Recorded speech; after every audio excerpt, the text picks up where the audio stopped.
Radhe Radhe. Same cracker में आपका स्वागत है। आज का हमारा टॉपिक है वार्सल एल्गोरिथम। वार्सल एल्गोरिथम यूनिवर्सिटी लेवल के लिए बहुत ही ज़्यादा इंपॉर्टेंट टॉपिक है। ये अधिकतर आपके कॉलेज लेवल के एग्जाम्स में पूछा जाता है वार्सल एल्गोरिथम। तो वार्सल एल्गोरिथम क्या होता है, पहले इस पे ध्यान देते हैं। It is use to determine the transitive closure. जो ट्रांजिटिव क्लोजर एक टर्म है उसको डिटरमाइन या उसको फाइंड करने के लिए यूज़ किया जाता है। ये मोस्टली क्या होता है, डायरेक्ट ग्राफ और मैट्रिक्स में यूज़ किया जाता है। इसको हम जो ट्रांजिटिव क्लोजर की बात कर रहे हैं, ट्रांजिटिव क्लोजर को आर एस्ट्रिक से डिनोट करते हैं। तो ये हमारा है वार्सल एल्गोरिथम। वार्सल एल्गोरिथम के बारे में अब जानते हैं कैसे ही निकलता है। स्टेप्स ऑफ वार्सल, ये मैंने खुद से अपनी तरफ से अपनी लैंग्वेज में इसको कंक्लूड किया है। पहला पहला पॉइंट है हमारा compute W not. W not या डब्ल्यू जीरो या डब्ल्यू वन कैसे भी, इसको हमने डब्ल्यू जीरो रखा है, ठीक है। W zero is form using relation of set. Relation of set की बात करें, मतलब जो क्वेश्चन में सेट का रिलेशन दिया होगा उससे हम डब्ल्यू नॉट को क्रिएट करेंगे।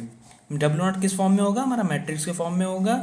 जो यहाँ पे ऐसे मैंने लिखा है A1 A2 A3, ये हाँ रिलेशन की जो वैल्यू आएगी उसके बेसिक्स पे ये रहता है। मोस्टली क्या होगा, ये जीरो होगा या वन होगा। इन्हीं दो टर्मों से मिलके बना होता है ये रिलेशन, ठीक है।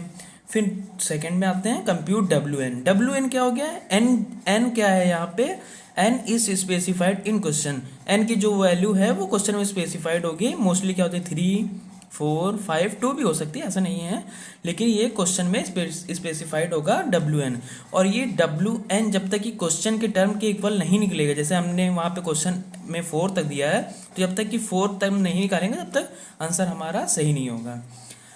तो कैसे निकालते हैं डब्ल्यू एन, देखते हैं। Move all non zero and zero from W N minus one to W N. जैसे हमें डब्ल्यू वन निकालना है, ठीक। देखिए डब्ल्यू नॉट तो हमारा ऐसे निकलेगा, फिर हमें क्या निकालना है, आगे एक बढ़ेंगे डब्ल्यू वन। डब्ल्यू वन निकालने के लिए क्या करेंगे, जैसे यहाँ पे एन की वैल्यू क्या हो जाएगी, वन, तो डब्ल्यू वन निकालने के लिए यहाँ पे वन रखेंगे तो वन माइनस वन जीरो हो जाएगा। डब्ल्यू नॉट से जितनी भी नॉन जीरो बोले तो वन जो जीरो ना हो, और जीरो जीरो और वन को हमें क्या करना है, मूव करना है उस मैट्रिक्स में जिसका नाम है डब्ल्यू वन। उस मैट्रिक्स के फॉर्म में हमें डिज़ाइन कर लेना है। डब्ल्यू वन में आ गई वो सारी एंट्रीज। फिर हमें क्या करना है, find the location of non zero in C one. C one क्या, सी वन जैसे ये हमारी एक मैट्रिक्स है, तो ये हमारा आर वन है, ये आर टू है, ये आर थ्री है। तो इस साइड ये C one C two C three. तो हमें क्या करना है, सी वन में find the location of non zero in C one. Non zero मतलब जो नहीं जीरो है, जैसे यहाँ पे वन होगा, जैसे यहाँ पे कहीं वन है, या यहाँ पे टू है या थ्री, तो उसकी लोकेशन निकालनी है कि हाँ सी वन पे किस जगह पे हमारा नॉन जीरो। जैसे यहाँ पे सी वन पे हमारा टू पे, तो हम सी वन पे क्या लिख देंगे, यहाँ पे टू पे, सी वन पे टू वाली स्टेट पे, टू वाली जगह पे हमारा क्या है, नॉन जीरो है, ठीक है। फिर हम आते हैं find the location of non zero in are one. अब हम आर वन में आएंगे। आर वन में कहाँ पे, जैसे ये हमारा आर वन है, तो आर वन में आएंगे, यहाँ पे है, यहाँ पे है, या यहाँ पे। मान लीजिए यहाँ पे है, तो हम यहाँ पे क्या लिखेंगे, आर वन में तीसरी जगह पे, तीसरी जगह पे, ठीक है।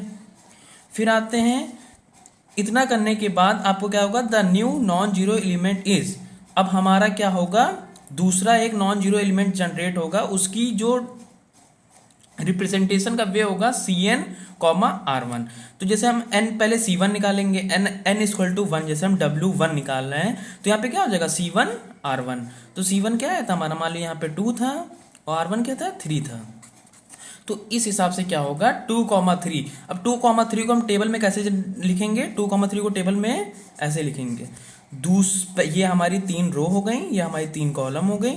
इस हिसाब से हमें क्या करना है, दूसरी रो तीसरे कॉलम में एलिमेंट को फिल करना है। पहली ये थी, दूसरी रो, एक दो तीसरा कॉलम, इसमें हमें फिल करना है, क्या फिल करना है, वन फिल करना है, ठीक है। नॉन जीरो एलिमेंट मतलब नॉन जीरो यानी कि वन ही को फिल कर सकते हैं और कुछ नहीं फिल करना है वहाँ पे, ठीक है।